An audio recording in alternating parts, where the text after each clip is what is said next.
पिछले एपिसोड में हमने देखा कि देव के टीचर उसे वहाँ अपने पास बुलाते हैं। अब आगे देव अपने टीचर को ग्रीट करता है तो देव के टीचर उससे पूछते हैं कि क्या तुमने कभी 7 डिवाइन बीट्स के बारे में सुना है। तो देव हाँ करता है और हम देखते हैं कि माइक के फादर भी माइक को यही बातें बता रहे थे। माइक के फादर बोलते हैं कि उस एस्ट्रॉयड के बारे में हमारे पूर्वजों ने पहले ही एक बुक में लिख दिया था, जिसे पढ़कर समुद्र और जमीन पे रहने वाले जीव एक साथ हो गए ताकि वो हेवन से खास ट्रेजर ला सकें, जहां वह सबसे पहले 7 कलर लोटस को हेवन से लेकर आते हैं, जिसमें उन्होंने 12 मॉन्स्टर्स और स्पिरिट के ब्लड से मिलाकर 7 डिवाइन बीट्स बनाए, जो उस एस्ट्रॉयड को रोकने में कामयाब तो न हो पाए, लेकिन उन्होंने उसकी रफ्तार धीमी कर दी थी। अब इस तरफ देव के टीचर उसे कहते हैं कि उस एस्ट्रॉयड को इस पृथ्वी से टकराने के बाद वो 7 डिवाइन बीट्स अलग अलग जगह पे गुम हो गए। देव उनसे पूछता है कि आप ये सब बातें मुझे क्यों बता रहे हो।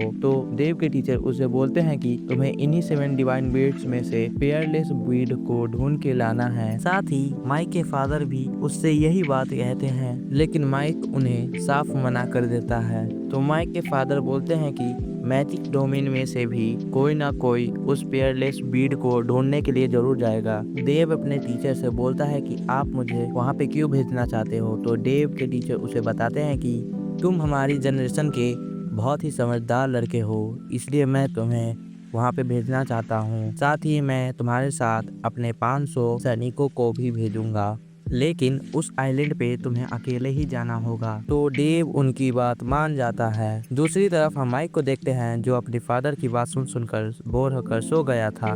तो माइक के फादर उस पर गुस्सा करते हुए उसे उठाते हैं, लेकिन माइक वहाँ पे जाने के लिए नहीं मानता है।